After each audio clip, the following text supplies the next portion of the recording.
മാതാവിന് പ്രത്യേകം നന്ദി പറഞ്ഞുകൊണ്ട് എന്റെ പേര് ജോസഫ്, എന്റെ ഭാര്യ ആലീസ്.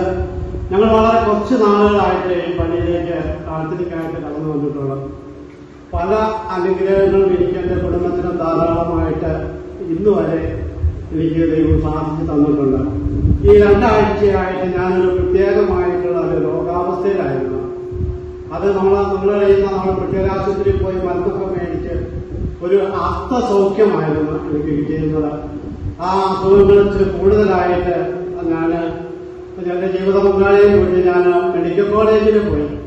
മെഡിക്കൽ കോളേജിൽ പോയിട്ടുള്ളവര് ഞാൻ ന്യൂറോയെ കാണാനായിട്ട് പോയതെങ്കിലും അന്ന് തിങ്കളാഴ്ച ആയതുകൊണ്ട് ആ മേഖല പ്രവർത്തിച്ചിട്ടില്ല. ഞാൻ മെഡിസിനെ കണ്ടു.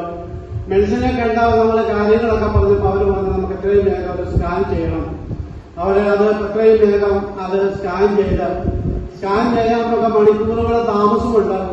ഒരു സ്കാൻ ചെയ്ത് വീണ്ടും നമ്മളവിടെ ചെന്നപ്പം ആ ഡോക്ടർ പറഞ്ഞു ഇത് പോരാ, നമുക്ക് തലയിലെ ഒരു സ്കാനും കൂടെ വേണം, അത് ന്യൂറോയിലെ സിസ്റ്റത്തിലാണ് കാണേണ്ടത്. ഞങ്ങൾ ഇതിനു മുമ്പ് ഒരു കാര്യം ചെയ്യുക, ഞങ്ങളിങ്ങനെ പ്രതീക്ഷിച്ച് പോയതല്ല. സ്കാൻ ചെയ്യണമെന്നോ മറ്റെന്തെങ്കിലും ടെസ്റ്റ് വേണമെന്നൊക്കെ നമുക്കറിയില്ല. ഞങ്ങളങ്ങനെ പോയി. എന്നാൽ ഈ മെഡിക്കൽ കോളേജിലെ കാര്യം നമുക്കറിയാം. പെട്ടെന്ന് ഒരു കാര്യം നമുക്ക് സാധിക്കാനായിട്ട് നിവൃത്തിയില്ലാത്തൊരു കാര്യമാണ്. അതായത് നമുക്ക് ആദ്യത്തെ സ്കാൻ ചെയ്ത് ഡോക്ടർക്ക് സംശയം വന്ന പെട്ടെന്ന് തന്നെ നമുക്ക് ന്യൂറോയുടെ വിഭാഗത്തിലേക്ക് നമ്മൾ വിട്ട്, അപ്പൊ അവര് പറഞ്ഞു അങ്ങനെ പെട്ടെന്നൊന്നും സ്കാൻ ചെയ്യാൻ പറ്റിയല്ല, ഒരു 8 ദിവസമെങ്കിലും താമസം വരണം, അതുകൊണ്ട് അതങ്ങനെ ചെയ്യാനായിട്ട് പറ്റത്തുള്ളൂ. അപ്പൊ അതിനു മുമ്പ് നമ്മളിങ്ങനെ ഒരു കാര്യം ചെയ്യുമായിരുന്നു. നമ്മുടെ ജീവിതം ഇവിടെ വന്നു കഴിഞ്ഞാൽ പിന്നെ ഒരു തുടക്കം ഇങ്ങനെയാണ്. നമ്മൾ രാവിലെ പ്രഭാത കർമ്മങ്ങളൊക്കെ നടത്തിയിട്ട് ഇവിടെ നിന്നും ബന്ധിച്ച് തന്നിരിക്കുന്ന വെള്ളവും മാതാവിന്റെ നാമത്തിലുള്ള എണ്ണയൊക്കെ തൊട്ടാണ് നിങ്ങളുടെ ജീവിതം അന്ന് തന്നെ ഓരോ ദിവസവും നിങ്ങൾ നടത്തിക്കൊണ്ട് പോകുന്നത്. അങ്ങനെ പോയിരിക്കെ ഈ സ്കാനൊക്കെ ചെയ്യുമ്പോ എന്റെ ജീവിത പങ്കാളി എവിടെ പോയെന്നാലും മാതാവിന്റെ ഈ നോവൽ പുസ്തകമായിട്ട് പോകണം. സ്കാനിന് മുമ്പ് തന്നെ ഒരു ഇഞ്ചക്ഷൻ ഉണ്ട്. അതൊരു മണിക്കൂറുകൾ നമ്മൾ കാത്തിരിക്കണം.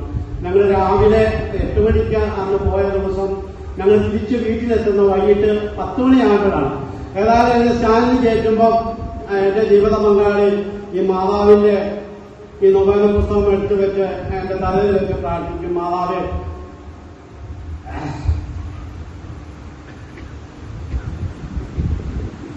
അങ്ങനെ ആ പ്രാർത്ഥന കഴിഞ്ഞാൽ ഞങ്ങൾ എന്നെ കേട്ടുമ്പോൾ പുള്ളിക്കാർക്ക് പുറത്തുനിന്ന് യോഗനെ ചെയ്തു. അങ്ങനെ പ്രാർത്ഥിക്കും. 4 മണിക്കൂർ 3 മണിക്കൂറൊക്കെ സമയമെടുത്താണ് സ്കാനൊക്കെ നടത്തുന്നത്. ഏതായാലും നമ്മൾ അന്ന് നമുക്ക് ന്യൂറോയെ കാണാനായിട്ട് വെക്കാതെ പോയി. അത് വൈകിട്ട് 8 മണി കഴിഞ്ഞപ്പോഴാണ് ചെക്കപ്പ് തന്നെ ഞങ്ങൾ വീട്ടിലേക്ക് തിരിച്ചു പോരുന്നത്. അത് രാവിലെ തന്നെ ഞങ്ങൾ എണീറ്റ് 2 പേരും കൂടെ പോയി രാവിലെ തന്നെ ചീട്ടെടുത്ത് ഞങ്ങൾ പിന്നെ ഈ ന്യൂറോയുടെ ഭാഗത്തേക്ക് തന്നെ പോയി. വലിയ താമസിക്കാതെ തന്നെ ഡോക്ടർ നമ്മളെ വിളിച്ച്, അപ്പൊ അതിനകത്തൊരു കാര്യം നമുക്ക് മനസ്സിലായത്, അതായത് ഒരു ഷോക്കിന്റെ അതങ്ങനെ അനുഭവിച്ച കാര്യങ്ങൾ ഇവിടെ കാണും.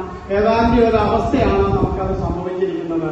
ഇത് തന്നെയായാലും ഇപ്പോഴത്തെ ഒരു സംഭവത്തില് അങ്ങനെ ഒരു സംഭവം നമുക്ക് ഉണ്ടായിട്ടില്ല. അങ്ങനെ ഒരു വലിയൊരു അത്ഭുതമാണ് ജീവിതത്തിലേക്ക്. ആദ്യത്തെ സ്കാൻ ചെയ്തപ്പോൾ അതിനകത്ത് ചെറിയ വേരിയേഷൻ ഉണ്ടായിരുന്നു, ഒരു ബ്ലോക്കിന്റെ ഒരു അവസ്ഥ ഉണ്ടായിരുന്നു തലച്ചോറില്ല. രണ്ടാമത്തെ സ്കാൻ ചെയ്ത് കഴിഞ്ഞപ്പോൾ അങ്ങനെ ഒരു സാധ്യത ഉള്ളതായിട്ട് ന്യൂറോയുടെ സത്യമില്ല. Very good.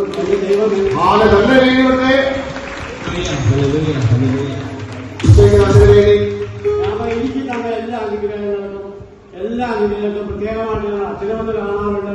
പല കാര്യങ്ങളും സാധിച്ചു തന്നിട്ടുണ്ട്. ഞങ്ങൾ ഇങ്ങനെ അഭിപ്രായം, ഞങ്ങൾ വരുന്ന ഒരു ദിവസം ഏതെങ്കിലും ഒരു ദിവസം വന്നാൽ ഒരു സാക്ഷ്യം, അത് കഴിയുമ്പോൾ ഇന്ന് വരെ കിഴക്കാൻ മുഴുകിയിട്ട് എല്ലാ കാര്യങ്ങളും സാധിച്ചിട്ടുണ്ട്. Praise the Lord.